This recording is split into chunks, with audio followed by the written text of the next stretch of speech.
সরকারি নার্সিংয়ে chance miss হয়ে যাওয়ার পরে স্টুডেন্টদের মনে যে প্রশ্নটা সবচেয়ে বেশি এসে থাকে সেটা হচ্ছে এখন আমি কি করব। এখন আমি কি প্রাইভেট নার্সিংয়ে ভর্তি হয়ে যাব, নাকি আমি সেকেন্ড টাইমের জন্য খুব ভালো করে প্রিপারেশন নেওয়া আজকে থেকেই শুরু করে দিব। সো এই প্রশ্নটার উত্তর আমরা আজকের এই ভিডিওতে খুঁজবো।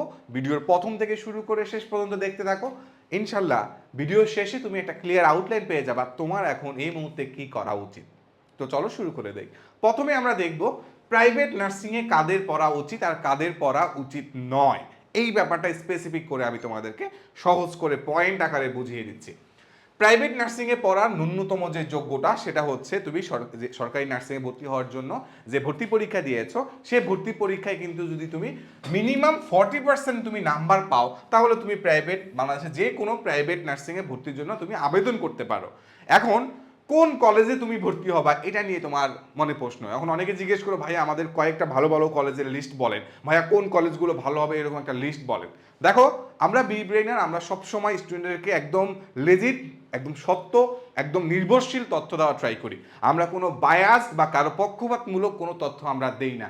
এই জন্য আমরা কোনো স্পেসিফিক কোনো কলেজের লিস্ট দিচ্ছি না। তবে কয়েকটা প্যারামিটার তোমাকে আমি বলে দিচ্ছি, যে প্যারামিটারগুলো দিয়ে তুমি যাচাই করে নিতে পারবা তুমি যে প্রাইভেট নার্সিংয়ে ভর্তি হতে চাচ্ছ সেইটা আদৌ ভালো কিনা। না তোমার যেই 3 থেকে 4 লক্ষ টাকা তোমার খরচ হবে প্রাইভেট নার্সিংয়ে পড়ার জন্য সেটা পুরোটাই মাটিতে যাবে, বা তুমি পাস করার পরে পুরোই বেকার বসে থাকবা।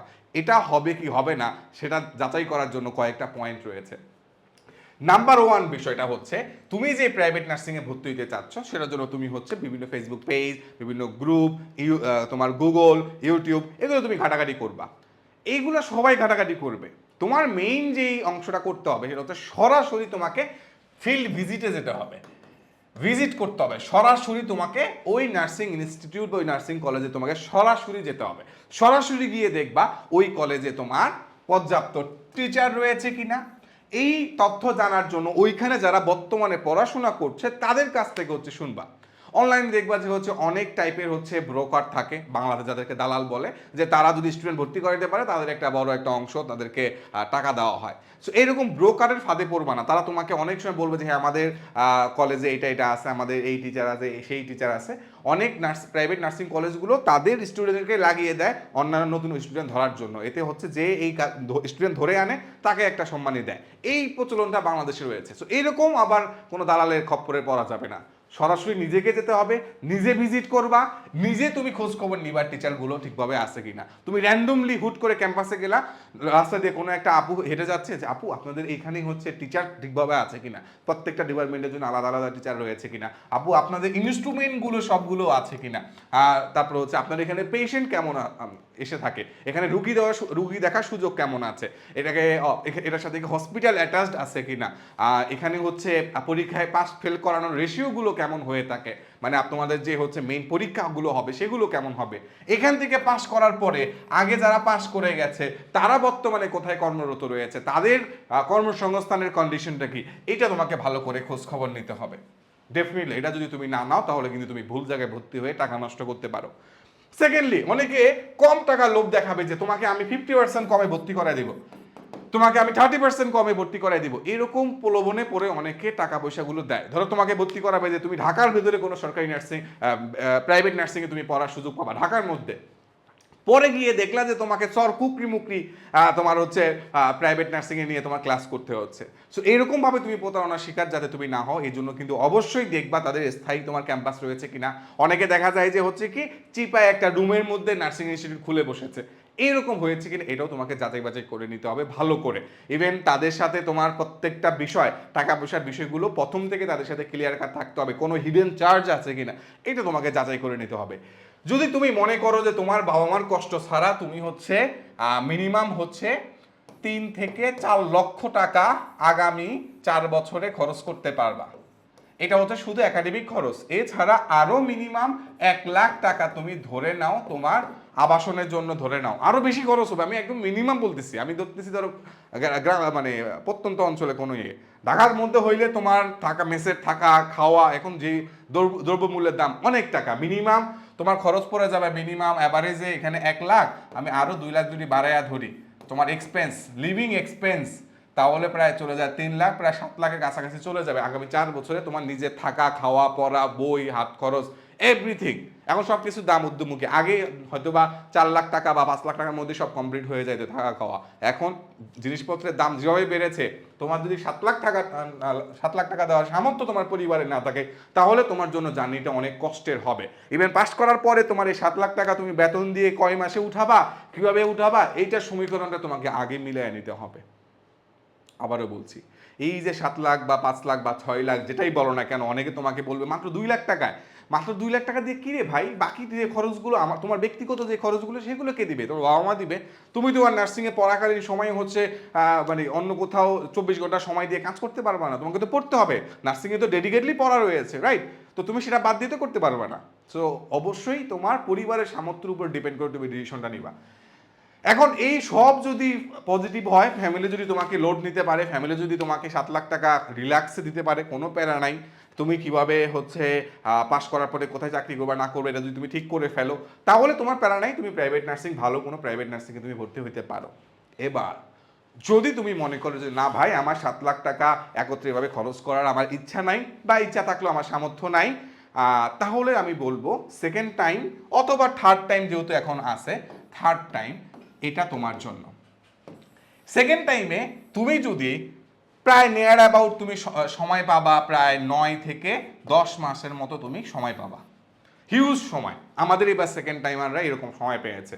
আমাদের এখন যে মডেল টেস্টগুলো হচ্ছে, আমাদের যে পরীক্ষাগুলো হচ্ছে, এগুলোতে যারা টপার করছে, টপ নাম্বার পাচ্ছে, ম্যাক্সিমামই হচ্ছে আমাদের সেকেন্ড টাইমাররা। গত বছর যারা আমাদের এখানে বিবেনা থেকে সরকারি নার্সিংয়ে টপ টপ পজিশনে চান্স পেয়েছে, ম্যাক্সিমামে সেকেন্ড টাইমাররা। তো এই সেকেন্ড টাইম হইলে তুমি দেখো 9 থেকে 10 মাসে আমাদের বিবেনার আমাদের অ্যাপের মাঝখানে তুমি লাখ লাখ প্রশ্ন তোমার সলভ করানো হবে, তুমি এক্সাম দিতে পারবা, তুমি হিউজ পরিমাণ ক্লাসগুলো পাবা। তুমি যদি ধরো আমাদের এখানে তুমি নাও পড়ো, বাসায় বসেও যদি তুমি পড়ো, তুমি কিন্তু পর্যাপ্ত তুমি সময় পাচ্ছ নিজেকে পড়ার জন্য। আর আমাদের এখানে পড়লে তো আমরা তো হিউজ বই, তোমার গত বছর আমরা যে কয়েকটা মানে 6টার মতো বই দিয়েছি, সেখানে এবার হচ্ছে 7 থেকে 8টা আমাদের বই আরও হচ্ছে তুমি এক্সট্রা ভাবে তুমি পেয়ে যাচ্ছ। সো এই বইগুলো তুমি বাসায় বসে একদম A to Z তুমি শেষ করে ফেলতে পারবা। এরপরে যখন আগামী বছর নার্সিং ভর্তি পরীক্ষা হবে, তখন তুমি সরকারি নার্সিংয়ে তুমি চান্স পেয়ে যাবা। আর সরকারি নার্সিংয়ে চান্স পাইলে তোমার কিন্তু ওই লাখ লাখ টাকাগুলো খরচ হবে না। এখন এটার জন্য সেকেন্ড টাইমে তোমার যদি সামর্থ্য থাকে, মানে সেকেন্ড টাইমে যদি তোমার সামর্থ্য থাকে, তাহলে মানে যদি তোমার সামর্থ্য থেকে থাকে প্রাইভেট নার্সিংয়ে পড়বা। আর যদি মনে করো সামর্থ্য আছে বাট আমার ইচ্ছা নাই প্রাইভেট নার্সিংয়ে পড়া, তাহলে আমি বলবো সেকেন্ড টাইমে ভালো করে প্রিপারেশন তুমি নাও। এখন সবচেয়ে বড় সমস্যা যেটা হয়, স্টুডেন্টরা সেকেন্ড টাইমে পড়ার সময় তাদের পড়ার মোটিভেশনটা ধরে রাখতে পারে না, তারা ধারাবাহিকভাবে পড়তে পারে না। একটানা মানে 1 মাস পড়ার পরে বাকি 4-5 মাস তারা পড়াশোনা থেকে দূরে সরে যায়। সবচেয়ে ভালো হয় তারা যদি একটা ধারাবাহিক পড়াশোনার পরিবেশের মধ্যে থাকে।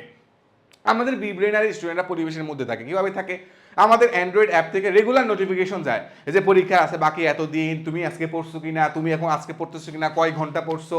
ক্লাসের ভিতরে টিচাররা স্টুডেন্টকে মোটিভেট করে যাতে সে পড়ে, সে যদি নাম্বার কম পায় তখন সেখানে আমাদের অ্যাডভাইজাররা তাদেরকে ইন্সপায়ার করে, কোনো প্রশ্ন যদি তুমি না বুঝো ভাইয়েরা সেখানে হেল্প করছে, রেগুলার ক্লাসগুলো হচ্ছে, সাপ্তাহিক পরীক্ষাগুলো হচ্ছে, মাসিক পরীক্ষা হচ্ছে, উইকলি পরীক্ষাগুলো হচ্ছে।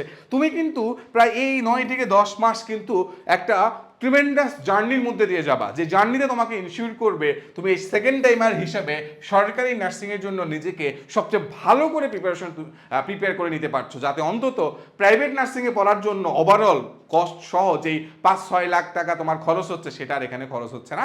তোমার এই সম্পূর্ণ টাকাটা বেঁচে যাবে।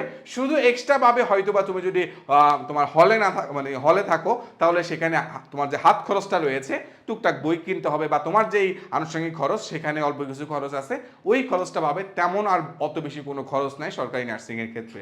সো এত এত সুবিধা তোমার সেকেন্ড টাইমার হিসেবে, বা তুমি যদি সরকারি নার্সিংয়ে পড়ো সেখানে পাচ্ছ, কিন্তু প্রাইভেট নার্সিংও তুমি পড়তে পারো যদি তোমার সামর্থ্য থাকে, যদি তোমার সামর্থ্য থাকে এবং তুমি যদি ভালো একটা প্রাইভেট নার্সিং ইনস্টিটিউট বা কলেজ খুঁজে নিতে পারো, তাহলে তুমি প্রাইভেট নার্সিং বা নার্সিং কলেজে তুমি পড়তে পারো।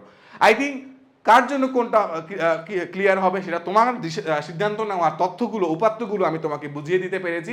এবার ঠান্ডা মাথায় বসে ভাবো, দরকার হলে ভিডিওটা আরেকবার প্রথম থেকে শেষ পর্যন্ত দেখো, তাহলে তুমি ক্লিয়ার একটা আইডিয়া পেয়ে যাবা এই মুহূর্তে তোমার কোনটা করা উচিত, কোনটা করা উচিত হবে না। তুমি কি প্রাইভেট নার্সিংয়ে ভর্তি হবা কি হবা না, ডিসিশন ইজ ইয়োর্স।